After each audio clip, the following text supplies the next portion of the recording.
Linda Thompson, and welcome to the Author Show.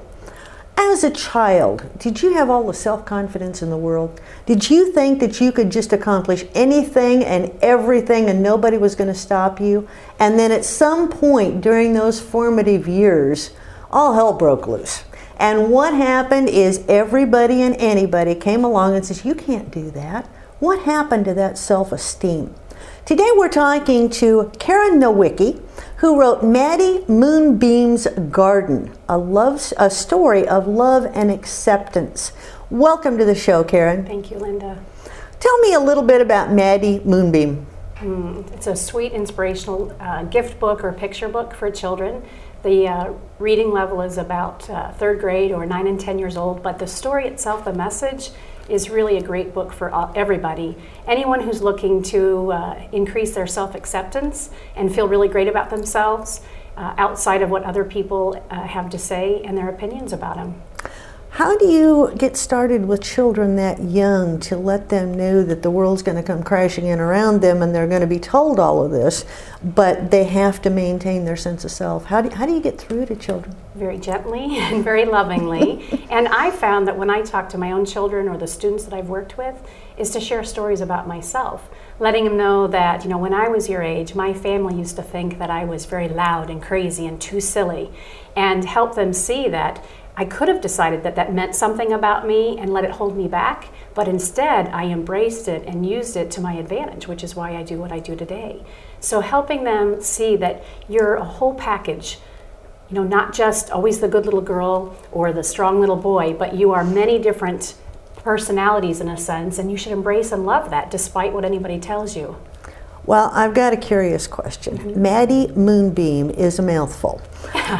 Where did you come up with the name and the name of the book? I love that you asked that question. So Maddie Moonbeam's Garden came from my daughter, who's Maddie, or Madison, and Moonbeam, my dad's wife passed away a couple years ago, and her nickname growing up was Mooner or Moonbeam. And so as I came up with a story that was about the time that Cheryl was passing away, and I thought it would be a beautiful tribute to both my daughter and to Grandma Moonbeam. What a wonderful legacy. The illustrations in the book are phenomenal. Yes. So did you have a co-writer, an illustrator? Yes, so I'm not an artist. I'm the stick figure kind of drawer. And a friend of mine, Jennifer Novak-Landers, does children's murals for bedrooms. So this is her first project as an illustrator for a book. And they're very whimsical, very bright, very colorful. She's in Sacramento, and I'm in Arizona. So we had an occasion to put together this whole project for 1.5 years via the internet and the phone, and just had a blast together. There are children's books and there are self-help books, but there are very seldom ever, if any, self-help books for children. Yes. So what started you on that process? Do you counsel, work with children that are in trouble, or what brought this all about? I'm a former third grade teacher and an assistant principal, and now I'm a life coach. So I work with clientele all over the world, helping people build their self-esteem and feeling great about themselves, finding their passion and purpose. And the idea for the book came from my own personal pursuit to increase my self-acceptance and my passion for myself and my life.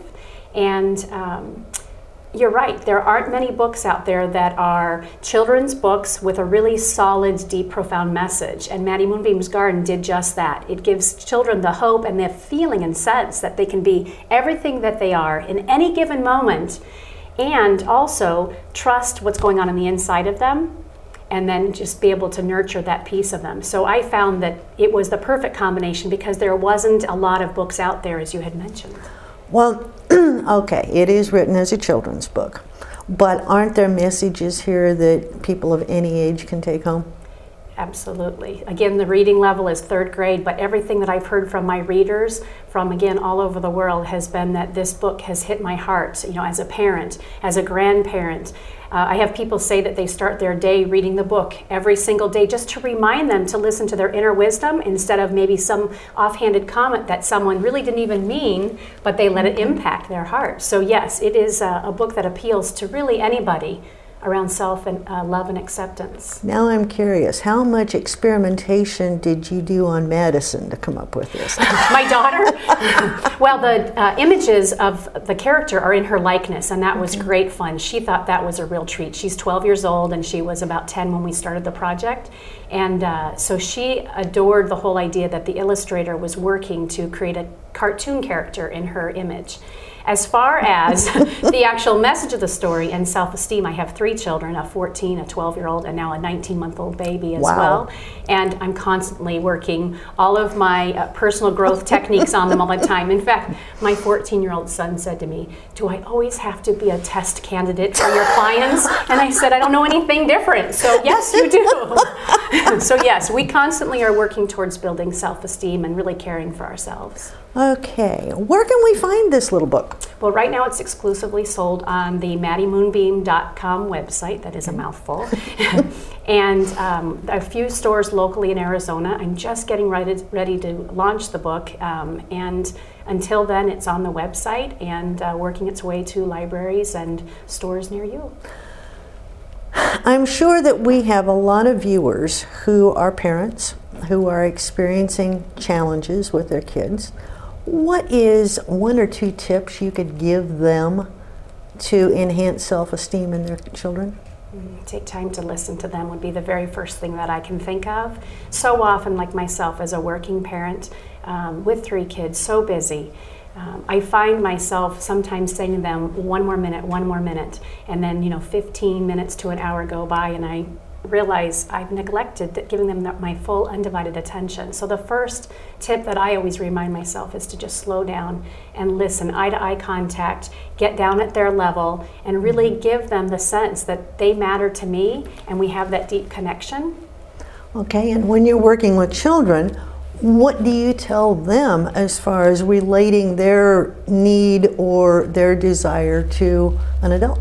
Well, I would be sure that they want to be clear with what their message is. So even if they're feeling sad or disappointed, to be able to say, "I feel," and then fill in the blank. And be really as clear as you can about that. Even if you feel you're not sure, come to an adult, a teacher or a parent, and let them know how you're feeling so that they can help you guide your way through those feelings without you ultimately making it mean everything about you. That's pretty good advice for everybody. Yeah. Karen, I really want to thank you for joining us. You've got a message here that a lot of parents need to know and something that's very definitely important for the kids. Thank you. It's been great. I'm Linda Thompson of the Author Show, and Maddie Moonbeam has a garden, and this is something that all parents need to take a look at. Are you promoting self-esteem in your child, or are you spending too much time telling them, "No, you cannot," or "No, we don't do"? Or are you saying you can be anything you want to be, and yes, we can? I look forward to seeing you next time, and remember, a book can change a life, one word at a time.